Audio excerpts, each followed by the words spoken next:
बेटा ये अंतिम पैसेज हम पढ़ने जा रहे हैं भाग्य और पुरुषार्थ का। भाग्य के प्रति अभ्यंतर में अर्पित होकर पुरुष जो भी पुरुषार्थ करता है वह उसे उत्तरोत्तर मुक्त और समग्र ही करता है। समग्र माने मजबूत करना, पूर्ण रूप से, ठीक है, करता जाता है। भाग्य के प्रति अवज्ञा रखना अपने से शेष के प्रति अवज्ञाशील होने के बराबर है।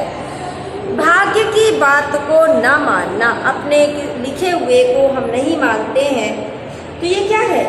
भाग्य की अवहेलना करते, उसकी बात की अनदेखी करते हैं।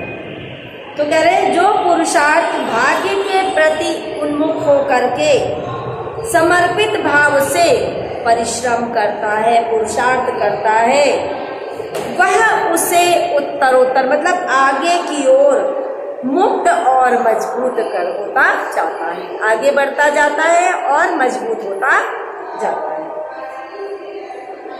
इसे बुद्धि का प्रमाद का लक्षण मानना चाहिए।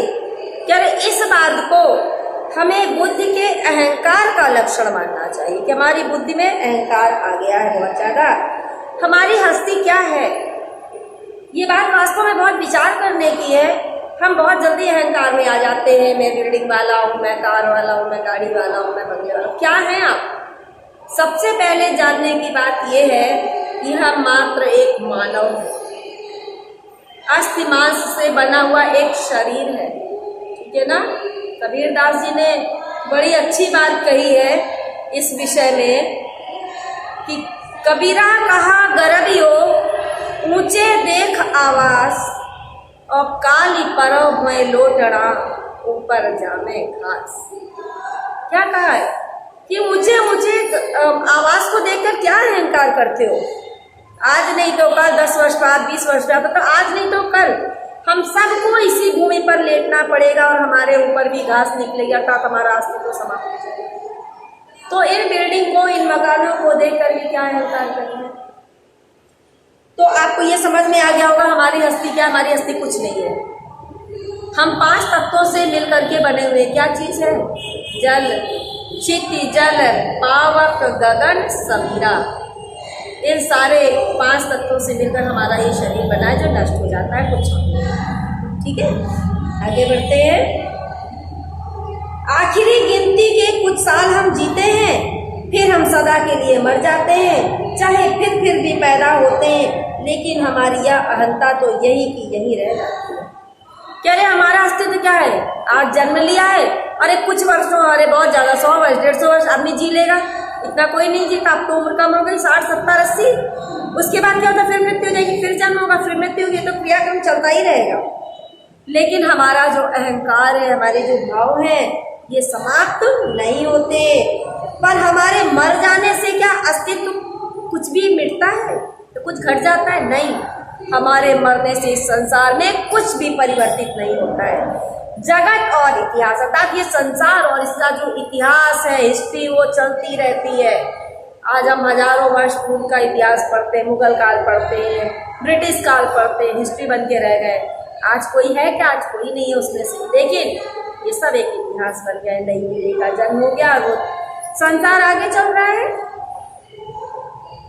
तब इससे बड़ी मूर्खता दूसरी क्या होगी कि हम अपने कतिपय वर्षों के 3.5 हाथ के सीमित अस्तित्व को सब कुछ मान ले और उस कारण बाकी त्रिलोक त्रिकाल को अमान्य ठहराए। करे बस इस 2.5 फीट के शरीर, अरे कोई 3 फीट, कोई 3.5 फीट का है, कोई 4 फीट का है। हम अपने इस हड्डी और मांस से बने हुए शरीर को, ठीक है ना, सीमित शरीर को सब कुछ मान लेते हैं, अस्तित्व मान लेते हैं अपना। और बाकी त्रिकाल माने तीनों काल, भूत भविष्य वर्तमान, और त्रिलोक, स्वर्ग नरक और पृथ्वीलोक, ठीक है ना, इसको हम अस्वीकार कर देते हैं। भाग्य को न मानना, इस तरह उस सब कुछ को न मानना है जो सचमुच सीमाहीन भाव से, जिसमें कोई सीमा ही नहीं है, ऐसे भाव को मानना है, ठीक है। सच्ची बात पूछिए, सच पूछिए तो उदय उसी का है जो हमारे पुरुषार्थ के भीतर से उसी का निहित अर्थ पूरा हो रहा है। क्या कह रहे हैं कि पुरुषार्थ उसी को कहा जा सकता है जो हमारे हृदय के अंदर उदित होता है और हमारे अंदर निहित स्वार्थ को पूरा कर रहा। हम केवल उसको पुरुषार्थ मानते हैं, लेकिन ये सच्चा पुरुषार्थ नहीं है। सच्चा पुरुषार्थ ये कि हमारे स्वार्थ को त्याग कर हम दूसरों की भलाई के लिए क्या कर रहे हैं, यही सच्चा स्वार्थ, सच्चा पुरुषार्थ। ठीक है। अब इसलिए क्या कह रहे हैं आगे लेखक कि उस भाग्य को प्रणत भाव से स्वीकार करने में मैं पुरुषार्थ के परमार्थ को स्वीकार करता हूँ। कह रहे जो हमें ईश्वर ने दिया है, जो हमारे भाग्य में है, उसको हम स्वीकार करके अपने कर्म को करते रहें, यही पुरुषार्थ है। परमार्थ माने परम धन अर्थ, दूसरे की भलाई के लिए जो हम कार्य करते हैं, वास्तव में वही भाग्य है। उस अर्थ को किसी भी अर्थ में तनिक भी मंद नहीं करता। वास्तव में पुरुषार्थ दूसरों की भलाई के कार्य को अगर हम देखें, उसको करें, तो पुरुषार्थ हमारा कम नहीं होता है। अर्थ हमारा स्वार्थ बन जाएगा। क्या रह गया है? जब हम पुरुषार्थ केवल अपने लिए कर रहे हैं तो क्या है, जो अर्थ अर्थात जो धन है वो सब हमारा स्वार्थ मात्र बन गया, केवल हमारे लिए हो गया। इसको हम पुरुषार्थ नहीं कह सकते हैं। अगर भाग्य के पुरुषार्थ से हम उसे नहीं जोड़ सकेंगे, क्या कह रहे हैं कि अगर भाग्य को हम पुरुषार्थ के साथ नहीं जोड़ सकेंगे तो क्या होगा, उस स्वार्थ के चक्र में है हम, जो भाग्योदय की प्रतीक्षा में रहे और चले जा सके। क्या हम केवल उस तरह के हो गए कि अपने भाग्योदय की प्रतीक्षा में लगे रहते हैं और क्या करते हैं, कुछ समय जीवन जीते और अपने आप को श्रेष्ठ समझकर मरकर चले जाते हैं। ठीक है। क्या कह रहे हैं? क्योंकि जिसके उदय की वे राह देखते हैं, वे तो उदित ही है। जिस भाग्य को हम उदित होने की राह देखते हैं, वो अस्त हुआ ही नहीं, वो तो हमेशा उदित ही रहता है, हमेशा हमारे साथ रहता है। केवल हमारी पीठ उनकी तरफ है। कह रहे हैं केवल उनकी पीठ उस तरफ, हमने अपनी पीठ को भाग्य की ओर से घुमा रखा है। इसलिए उन्हें मालूम नहीं कि जिसको वे सामने देख रहे हैं वह भी उसी के प्रकाश से प्रकाशित है और कम नहीं जान पड़ता है। हम जिस अर्थ को, जिस धन को, जिस स्वार्थ को देख रहे हैं, वो भी भाग्य से ही प्रकाशित है।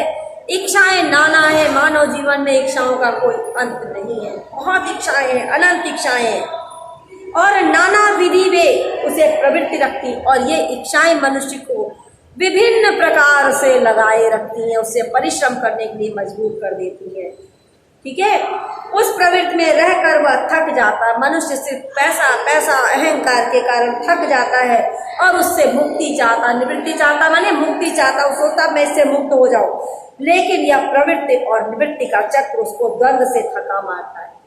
लेकिन उसको पाना भी चाहता है, उससे छुट्टी भी चाहता है, मुक्ति भी चाहता है, और इस अंतर्द्वंद के कारण वो अत्यंत थक जाता है और हार जाता है। इस संसार को अभी वह राग भाव से चाहता। मनुष्य क्या चाहता है? इस संपूर्ण संसार को लोभ मोह राग एकदम उसमें लीन होकर के चाहता है, और अगले ही क्षण उसे विराग भाव से उसका विनाश चाहता है। और जब उससे उसको लाभ नहीं मिलता है, उसकी स्वार्थ की पूर्ति नहीं होती, तो चाहता कि ये नष्ट हो जाए। पर राग द्वेष की वासनाओं से अंत में झुंझलाहट और छटपटाहट याद आती है। लेकिन जब हम सब तरह से दौड़ते दौड़ते दौड़ते दौड़ते थक जाते हैं, हमारी इच्छाओं का अंत ही नहीं होता है, तो क्या होता है, हमारे अंदर झुंझलाहट आती है, हमारे अंदर छटपटाहट आती है, किसी का बीपी हाई होता है, किसी का शुगर बढ़ जाता है। ठीक है। ऐसी अवस्था में उसका यह सच्चा भाग्योदय कहलाएगा अगर वह नम्र होकर भाग्य को सिर आंखों पर लेगा और प्राप्त कर्तव्य में ही अपने पुरुषार्थ को मानेगा। कह रहे सच्चा भाग्योदय तभी कहलाएगा जब व्यक्ति नतमस्तक होकर, विनम्र होकर भाग्य को ही अपने सिर पर धारण कर लेगा, और जो उससे हमें कर्तव्य प्राप्त होता है बेटा, उसको ही पूर्ण करके वो अपना हितैषी मानेगा।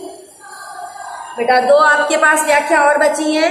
एक है अकर्म का आशय ले आपका, ठीक है। अकर्म का आशय से क्या कहना, इसे अंडरलाइन है। पुरुषार्थ का अर्थ मेहनत नहीं सहयोग भी है। अहम के बल पर चलने से यह सहयोग क्षीण होता है, तब उसको पुरुषार्थ भी क्या कहना। तो बेटा सबसे पहला प्रश्न होगा पाठ का नाम, गद्यांश का नाम और एकांकित अंश की व्याख्या। तो गद्यांश का नाम है भाग्य और पुरुषार्थ, और लेखक का नाम है जयनेंद्र कुमार। रेखांकित अंश की व्याख्या देख लीजिए। जयनेंद्र कुमार जी का कहना है कि पुरुषार्थ का अर्थ स्वयं के लिए शारीरिक श्रम करना ही नहीं है, वरन दूसरे व्यक्तियों के लिए कार्य करना है। जब उनका सहयोग करके दूसरे व्यक्तियों को कार्य के लिए सहयोग करना है। जब व्यक्ति अहंकार को प्रधान मानकर कोई भी कार्य करता है तो उसके अंतर मन में सहयोग की जो भावना है वह क्षीण हो जाती है। ठीक है, ऐसी स्थिति में उसे पुरुषार्थ कहने का कोई अर्थ नहीं है। नेक्स्ट है, किसका आशय कर्म का अभाव नहीं कर्तव्य का क्षय है। तो बेटा अकर्म का आशय कर्म का अभाव नहीं अकर्म का कर्तव्य का क्षय है। अब क्या कह रहे हैं, संस्कार द्वारा अहंकार द्वारा किए गए कर्म में कब तर्क की कोई असंगति नहीं होनी चाहिए। तो बेटा अहंकार से किया गया कर्म यदि सिद्धि और सफलता न लाए बल्कि बंधन और क्लेश उपजाए तो इसमें तर्क की कोई असंगति नहीं रहती है। प्रस्तुत गद्यांश में लेखक ने किसके वास्तविक अर्थ का प्रतिपादन प्रस्तुत किया है। तो बेटा प्रस्तुत गद्यांश में लेखक ने अकर्म और पुरुषार्थ के वास्तविक अर्थ का प्रतिपादन किया है। नेक्स्ट आपकी जो एक्सरसाइज वो है इच्छाएं नाना है से लेकर के हाथ आती है। तो यहाँ इच्छाएं नाना है और नाना विध से उसे प्रवृत्ति रखती हैं। वे प्रवृत्ति वह रह कर थक जाता है और निवृत्ति चाहता है। यह प्रवृत्ति और निवृत्ति का चक्र उसको द्वंद्व से थका मारता है। तो इसमें भी बेटा पहले तो रेखांकित अंश की आप क्या लिखते हो, पाठ का नाम, लेखक का नाम, भाग्य और पुरुषार्थ जयनेंद्र कुमार। प्रस्तुत गद्यांश से लेखक का क्या आशय है। तो बेटा प्रस्तुत गद्यांश से लेखक का आशय है कि मनुष्य अपनी अनेक इच्छाओं के कारण प्रवृत्ति और निवृत्ति चक्र के जाल में फंसकर दुखी होता जाता है। नेक्स्ट क्वेश्चन है, प्रवृत्ति और निवृत्ति के द्वंद्व में फंसकर मनुष्य इस संसार में से कैसा व्यवहार करता है।